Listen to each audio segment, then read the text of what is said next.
नमस्कार, मैं कुमार रविंद्र। दोस्तों, अभी हम बैठे हैं वीर कुंवर सिंह विश्वविद्यालय के राजनीति विज्ञान विभाग के प्रोफेसर डॉक्टर चिट्टू जी के साथ। फिर हम आज ही जानना चाहेंगे कि अभी हाल फिलहाल में प्रधानमंत्री नरेंद्र मोदी जी 2 दिवसीय अमेरिका दौरा पर गए थे। इसके बाद उनके साथ क्या क्या हुआ, क्या नहीं हुआ, और अभी हाल में यूक्रेन के राष्ट्रपति जेलेंस्की भी अमेरिका दौरा होकर आ गए। दोनों के अगर बीच हम तुलनात्मक अध्ययन करें, विश्लेषण करें, तो हम बहुत कुछ हमारे देश के लोगों को देखने को मिल रहा है कि मोदी का विदेश नीति क्या फेल हो रही है। इसी मुद्दे पर हम चर्चा करने के लिए बैठे हैं। आइए आप भी सुने डॉक्टर चिंटू क्या कहती हैं। नमस्कार मैडम। नमस्कार मैडम, अभी हाल में नरेंद्र मोदी जी विदेश दौरा होकर आए हैं। इसके पहले जो भारतीय वहां गए थे किसी गलत तरीके से, उनको हथकड़ी में पैर में बांध करके भेजा गया, तो वो तो आप भी जानती होंगी। और अभी हाल में यूक्रेन के राष्ट्रपति जेलेंस्की भी गए और व्हाइट हाउस में ही बोल करके इतना कड़ा शब्द में बोले जेलेंस्की ट्रंप को कि ट्रंप के भी होश उड़ गए। इस मुद्दे पर आपके क्या मतलब? हमको यही लग रहा है कि भारत की विदेश नीति मोदी की क्या ये अभी पोजीशन में है, क्या पोजीशन है? देखिए, किसी भी देश की जो विदेश नीति होती है वो अपने देश को विकास के उच्च शिखर पर ले जाने की होती है, सामाजिक, आर्थिक, शैक्षणिक, सांस्कृतिक हर लेवल पर। और हमारे देश को भी यही चाहिए कि भारत की विदेश नीति इन तमाम मुद्दों को लेकर विदेश में जो भी रिलेशन स्थापित हो वो इनके आधार होने चाहिए कि हमारे सामाजिक आर्थिक हित कितने परिपूर्ण हो रहे हैं, हमारा देश जो है कितना गरिमा में उपस्थिति अंतर्राष्ट्रीय पटल पर दे पा रहा है, और हमारे देश की क्या छवि अंतर्राष्ट्रीय स्तर पर जा रही है। मोदी जी की तमाम सारी पहल रही हैं कि वो विदेशों का लगातार दौरा किए हैं। अपने स्तर पर उन्होंने देखा, उन्होंने कई देशों में दौरा किया और अपने लेवल पे एक जो साझा रिलेशन होना चाहिए भारत और भारत के विदेश नीति के तौर पे, उसका प्रयास उन्होंने किया। आमतौर पर बहुत सारे मुद्दों पर हमारी विदेश नीति में चर्चा होती है, ऊर्जा हो, आतंकवाद हो, एनवायरमेंट से कैसे एनवायरमेंट को कैसे सिक्योर करना है, तमाम सारे मुद्दे होते हैं। हमारे सांस्कृतिक और आर्थिक जो सरोकार है वो कैसे अच्छे उच्च शिखर पर जाए, इन बातों पे होती है। लेकिन वर्तमान में जो 2 दिवसीय ट्रंप के जीतने के बाद मोदी जी का दौरा हुआ अमेरिका में, तो वहां गए हमारे प्रतिनिधि के बतौर हमारे देश के मुखिया, हमारे देश के प्रधानमंत्री नरेंद्र मोदी जी गए। और जैसे ही ट्रंप जीते, उनका एक नारा था अमेरिका फर्स्ट, अमेरिकन फर्स्ट। और इसी तरीके का नारा कोई भी देगा, इंडिया फर्स्ट, इंडियन फर्स्ट, इसी तरीके का नारा कोई भी देगा। अमेरिका भी वही दिया।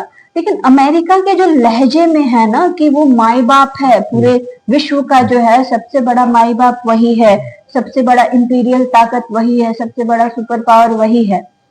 और उसके साथ साथ जो उसका अहंकार है वो अभी के समय में ट्रम्प जब जीत करके आए हैं, उनकी स्वेरिंग सेरेमनी हुई, उसमें काफी ज्यादा दिख करके आई, बहुत बोल्ड होके वो दिख करके आई कि अमेरिका फर्स्ट, अमेरिकन फर्स्ट।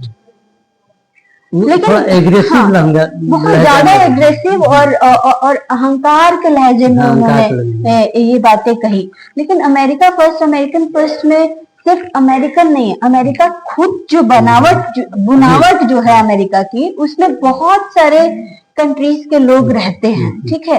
और वो कंट्रीज उनकी इकोनॉमी को बहुत ज्यादा बूस्ट करती है, बहुत बूस्ट करती है उनकी इकोनॉमी को, जो अलग अलग देशों से आए और अमेरिका को अमेरिका उन लोगों ने बनाया, जी। है ना। अलग अलग जगह से जाके लोगों ने उस अमेरिका को बनाया ना।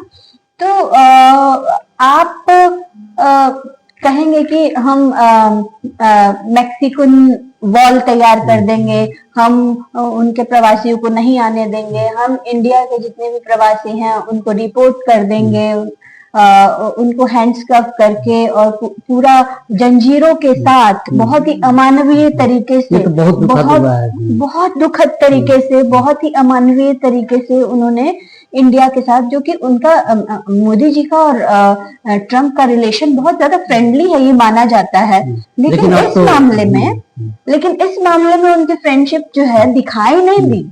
मतलब धरातल पर उतरते हुए ये फ्रेंडशिप दिखाई नहीं दी। वो पूरा का पूरा ट्रांजैक्शनल पॉलिसी उनकी जो आर्थिक नीति है उसमें कह रहे हैं कि इंडिया से जो भी हम ट्रांजैक्शन करते हैं उनके ऊपर उनको बढ़ाना पड़ेगा, उनका जो बढ़ा हुआ है वो घटाना पड़ेगा। क्या? टैरिफ घटाना पड़ेगा उनको। इंडिया का जो टैरिफ है अमेरिका में जो भी सामान जाता है वो बहुत ज्यादा है। और कहने की देरी नहीं हुई कि अमेरिका ने इंडिया ने 150 से एकदम ला के लगभग कितने पे डाउन कर दिया, आई थिंक 50 से नीचे डाउन हो गया है ना। और उन्होंने इससे हमारी आर्थिक स्थिति तो जो है कमजोर ही होने वाली है ना। आप टैरिफ इतना ज्यादा देते हैं दूसरे को, और आप दूसरे सुपर पावर आपके यहाँ आ रहा है तो टैरिफ कम करवाना चाह रहा है। वो तो खुद ही विकसित है, खुद ही सुपर पावर है, खुद इकोनॉमिक रूप से वो सशक्त है, और हम जैसे विकासशील देशों से वो ये चाहते हैं कि हम जो है अपना टैरिफ घटाएं। और यही नहीं, मतलब चाहे वो वर्ल्ड बैंक की बात हो, चाहे IMF की बात हो, चाहे ह्यूमन राइट्स की बात हो, यूनाइटेड नेशंस की बात हो, हर फोरम पे उनका एक विदेश नीति का जो पार्ट रहा है कि हम कहीं भी इन्वेस्टमेंट हम नहीं करेंगे। जो भी इन्वेस्टमेंट हम यूनाइटेड नेशंस ऑर्गेनाइजेशन में करते थे उसको वो आधे से भी कम। हम जेलेंस्की को जो पैसा दे रहे थे एक वॉर लड़ने के लिए, उनसे भी उन्होंने विड्रॉ करने का कोशिश किया है, विड्रॉ कर रहे हैं कि वो जेलेंस्की तो उनको बहुत खरी खटी सुनाई है कि आप हाल ही में तीसरा विश्व युद्ध करने की आपके ज्यादा है। ये गलत है। ये बात देखिए, जो भी अमन चैन पसंद लोग हैं वो ये जानते हैं कि विश्व भर में जहाँ कहीं भी युद्ध हो रहा है उसकी जननी कौन है और कहाँ से आती है, कहाँ से वेपन सप्लाई होते हैं, कहाँ से डील होते हैं वेपन्स के, है ना। आर्म्स एंड एम्यूनेशन कहाँ से होती हैं। America is the biggest supplier of arms and ammunition, है ना। Be it India, be it Israel, be it ये यूक्रेन, हर जगह जो है ये लोग अपना हथियार सप्लाई करते हैं, और उस सप्लाई से वो अपने देश को विकासमान बनाए हुए हैं। विश्व का सबसे बड़ा विकसित देश वो अपने आप को मानते हैं और बनाए हुए। उसका एक कारण है कि वो लोग सप्लाई कर रहे हैं, इसी से उनका अधिकतम इनकम होता है। लेकिन इस बार जो मैडम मोदी का मतलब जो एकदम जैसे वो ब्रिक्स पर प्रतिबंध कर दिया, ब्रिक्स को कोई ऐसी नहीं करेंगे, मतलब ब्रिक्स खत्म ही हो गया जो संगठन था। इसके बाद कहा कि हमने रूस से जो आप सस्ता तेल लेते थे आप मेरा तेल लीजिए। तो जो भी एक बहुत पुराने विमान को बेच दिया भारत को दिए। तो इस सब मतलब मोदी इतना सहज रूप से स्वीकार करते गए, कहीं भी कोई विरोध नहीं किए, कहीं उनका जैसे लगा कि उनके गले में अडानी का मामला बहुत काफी पहले था। देखिए, हमारे देश में जो सरकार है वो अपने आप को नेशनलिस्ट कहती है, सबसे बड़ा राष्ट्रवादी कहती है। राष्ट्रवादी होने का मतलब है कि अपने राष्ट्र को बहुत ही मजबूत और अखंड रूप में दूसरे के सामने प्रस्तुत करे। लेकिन एक अडानी जो है मतलब उनके गले में हड्डी की तरह अटक गई है। क्या आप मानती हैं कि इस बात में? हाँ, लेकिन क्योंकि अमेरिका के हर शर्त को मानने के लिए तैयार हो गए, इसलिए मानने को तैयार हो गए क्योंकि अडानी और मोदी जी की दोस्ती किसी से छुपी हुई नहीं है। और अडानी को कैसे फायदा हो, अमेरिका कैसे फायदा पहुंचाए एक व्यक्ति विशेष के लिए, वो किसी के सामने विनम्रता पूर्वक झुक जाए, तो ये हमारी संप्रभुता को कहीं ना कहीं सीमित करने की, है ना, हमारे देश की जो अखंडता है, जो संप्रभुता है, हमारे देश की जो इंडिपेंडेंट थिंकिंग है, हमारी जो स्ट्रैटेजी होनी चाहिए, वो देश के जनता के लिए होनी चाहिए ना, किसी एक व्यक्ति विशेष, किसी एक कॉरपोरेट घराने, किसी एक अंबानी अडानी से पूरा देश नहीं चलता है। इस देश की जनता का रिसोर्स है, देश की जनता से पूछना चाहिए। लेकिन अभी इतनी अंतर्राष्ट्रीय स्तर पे इतनी ज्यादा ब्लेटेंटली जिस तरीके से अमेरिका ने भारतीयों के साथ व्यवहार किया, एकदम गुलाम की तरह, ऐसा लगा जैसे कि अफ्रीका में 16-17 सेंचुरी में जिस तरीके से गुलाम नहीं ले जाया जाता, अफ्रीका से गुलाम बांध के ले जाया जाता, हथकड़ी लगा के, पैर में लगा के, पीठ कमर में लगा के जिस तरीके से उठा के ले जाया जाता था अमेरिका में बंधुआ मजदूरी कराने के लिए, ब्लैक्स को जिस तरीके से ले जाया जाता था, वो चित्र जो है हमको दोबारा से हमारे समक्ष आने लगी, वो प्रतिबिंब हमारे सामने दिखने लगा कि वो गुलाम युग कैसा हुआ करता होगा जब ब्लैक्स के साथ इस तरीके से अमानवीय हिंसा होती थी। और दोस्तों नमस्कार, इस न्यूज़ चैनल में संविधान के दायरे में हमेशा जन सरकार के मुद्दे उठाए जाते हैं, इसलिए सब अधिक से अधिक सब्सक्राइब करें। इसमें व्यक्त विचार वक्ताओं के होते हैं, उससे चैनल को कोई लेना देना नहीं होता। धन्यवाद। ये हम लोग एक लोकतांत्रिक देश है, वन ऑफ द लोकतांत्रिक देश है, और हम लोगों की सॉवरेन कंट्री है, इंडिपेंडेंट कंट्री है।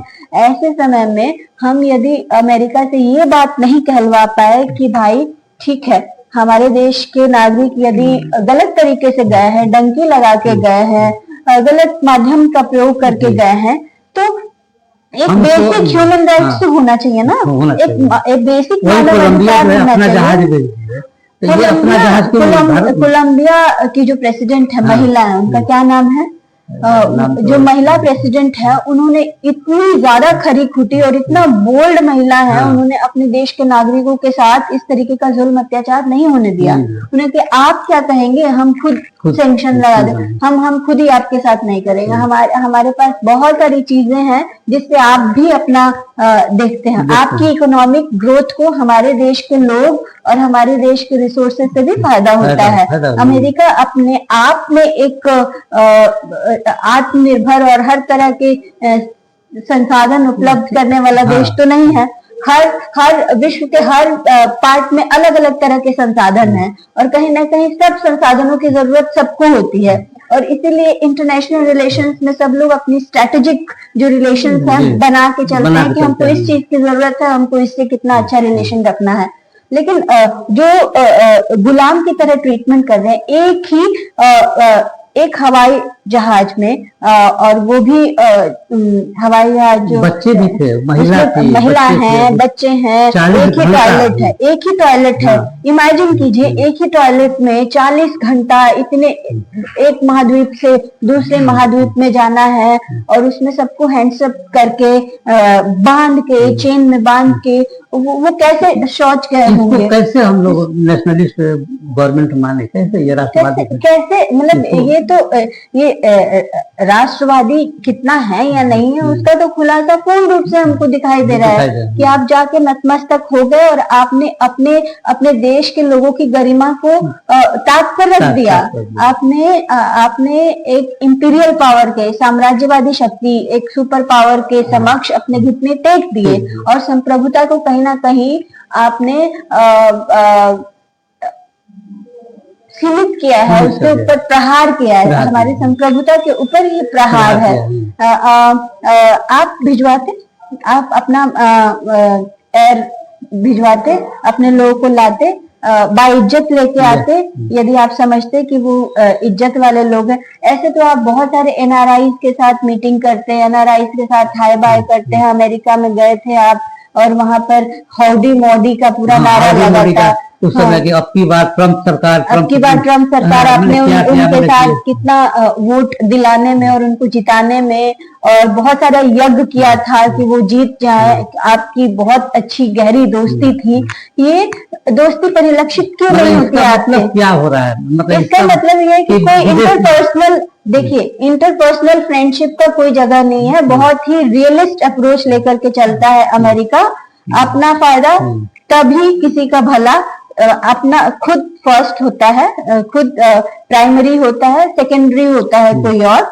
तो अमेरिका अपने आप में वो उसकी ट्रांजैक्शनल पॉलिसी जो है कि तुम हमें इतना दोगे तो एक हाथ से ले तो एक हाथ से दे, ऐसा नहीं है कि हम देते रहेंगे और हम फिलेंथ्रोपी कर रहे हैं और हम तो जो है बहुत बड़े दानवीर बैठे हैं। कोई भी देश में ऐसा कोई दानवीर नहीं है। यदि उनकी अपनी क्षमताएं, यदि उनकी अपनी हित पूरे नहीं होते हैं तो वो दूसरे के हित में कोई भी रेगुलेशन बनाने वाले नहीं है, और ये पूर्ण रूप से दिखाई दिया। आज तो मैडम ये देख रहे हैं कि नेपाल जैसा छोटा देश, बांग्लादेश जैसा छोटा देश, जो कि भारत के आगे वो कुछ नहीं है, वो भी आंख दिखा रहा है मोदी को, भारत को।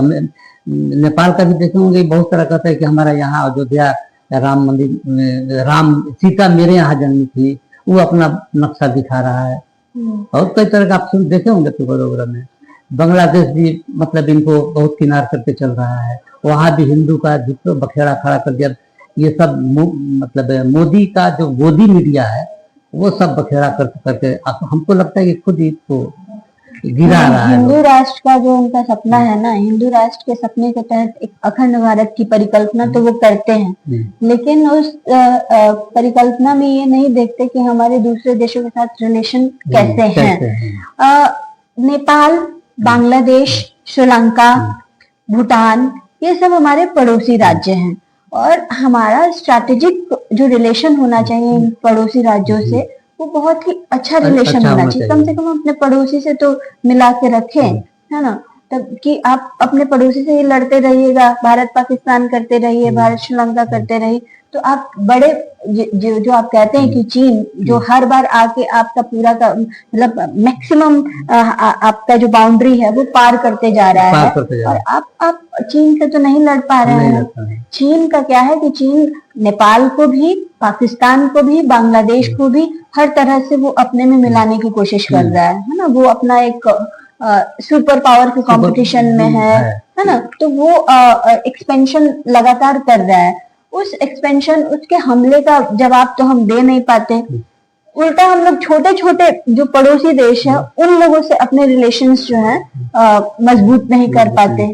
तो हमारी स्ट्रेटेजी ये होनी चाहिए कि नेपाल, भारत पाकिस्तान, भारत बांग्लादेश, भारत श्रीलंका, इन देशों के साथ अच्छी बॉन्डिंग होनी चाहिए ताकि हम लार्जर किसी भी सेटबैक के खिलाफ एक साथ एकजुट होकर, क्योंकि सार्क वगैरह है भी, तो SAARC, South Asian Association of Regional Cooperation जो है उसमें भी बहुत मेजर पहल लेने की जरूरत है और उसमें एकता दिखाने की जरूरत है कि हमारा जो सब कंटिनेंट है, हमारा जो साउथ एशिया है, वो अपने आप में एक एरिया है जिसके अपने सामाजिक, आर्थिक, राजनीतिक और सांस्कृतिक मामले हैं जिन मामलात को हमको सॉल्व करना है। और चीन जैसे देशों से यदि आपको लड़ना है तो इन लोगों से अच्छी दोस्ती बना के, ताकि हाँ अभी जो अभी मतलब कि अगर कुल मिला के ये सब चीज देखा जा रहा है, जेलेंस्की से लेकर के उनके दौरा, अमेरिका दौरा और ये नेपाल और चीन, तभी अंतिम सवाल है कि मतलब कि मोदी के विदेश नीति क्या, मतलब अभी तक जो आप देखेंगे जहां भी विदेश में जाते हैं तो वहां भारतीयों को आगे कर दिया जाता है और मोदी मोदी का नारा लगाया जाता है। तो अब तो पूरा फुल करा गया है कि वो सब मैनेज होता है। मोदी के किसी विदेश में जाने के पहले उनके सब मैनेज, क्योंकि वहां का जो बजट आया है मैडम, एक होटल में ठहरने का 18 करोड़ का बजट है एक दिन का। फिर वहां जो जुलूस और जो मोदी करने वाले जो भीड़ जुटाए जाते थे उनके आने जाने का ट्रांसपोर्टिंग खर्च भी जो है करोड़ों में है। तो इससे अब यही लग रहा है कि ये विदेशों में ये लोग मैनेज पॉलिटिक्स करते हैं, लोग मैनेज करते हैं कि हम भारत के प्रधानमंत्री जा रहे हैं और लोग उनको मोदी कर रहे हैं। तो अब ये सीधे सीधे सामने खुल कह रहा है। तो नहीं देखिए, बिग पावर्स सुपर पावर्स के साथ हम लोग का जो रिलेशन है वो ठीक है, बने रहना चाहिए, लेकिन इतना भी नहीं झुक जाना चाहिए, इतना भी नहीं गिर जाना चाहिए कि अपनी संप्रभुता ही खतरे में, अपनी स्वतंत्रता ही खतरे में पड़ जाए, है ना। तो जिस तरीके का विदेश नीति अभी मोदी जी अपना रहे हैं, उसमें ये दिख के सामने आ रहा है कि हमारी गरिमा जो है, हमारा सेल्फ रिस्पेक्ट, हमारे देश की संप्रभुता कहीं ना कहीं उसको दरकिनार किया जा रहा है। और हम लोग अपने पड़ोसी राज्यों से दोस्ती ना रख के बड़े बड़े राज्यों का बड़ा बड़ा सपना देख रहे हैं। पहले अपने घर के जो भूखे लोग हैं उन पर ध्यान देना चाहिए, उसके बाद दान पर ध्यान देना चाहिए। लेकिन हमारी स्थितियां कुछ और यहाँ पर दिखाई दे रही हैं, तो हमको लग रहा है कि थोड़ा नजरिया बदलना पड़ेगा विदेश नीति को लेकर के। हाँ, हमारे देश की और सभी से, जिन लोगों से हमारे हित सदते हैं, चाहे वो रशिया हो, चाहे चाइना हो, चाहे अमेरिका हो, सभी लोगों के साथ डायलॉग और डिस्कशन में तो रहना चाहिए, लेकिन स्ट्रेटेजिकली हम लोगों को देखना चाहिए कि हमारी छवि भी अंतर्राष्ट्रीय स्तर पर धूमिल ना हो, हमारी छवि जो है संप्रभु राष्ट्र की वो भी बनी रहे। अच्छा, अडानी क्या गले के फांस बनेंगे विदेश नीति में? हाँ, ये तो दिखाई दे रहा है। बहुत ही पुराना रिश्ता है अडानी के साथ, बहुत ही पुरानी दोस्ती है। तो अडानी को कोई इकोनॉमिक लॉस ना हो तो एक दोस्त तो बचाएगा, अपने दोस्त को बचाने के लिए कुछ भी कर सकता है। और बहुत बहुत धन्यवाद मैडम, थैंक यू। आपसे मिलकर। दोस्तों, आपको मैडम के विचार कैसे लगे? आपको अच्छे लगे होंगे तो निश्चित रूप से लाइक करेंगे, शेयर करेंगे और सब्सक्राइब करेंगे। धन्यवाद।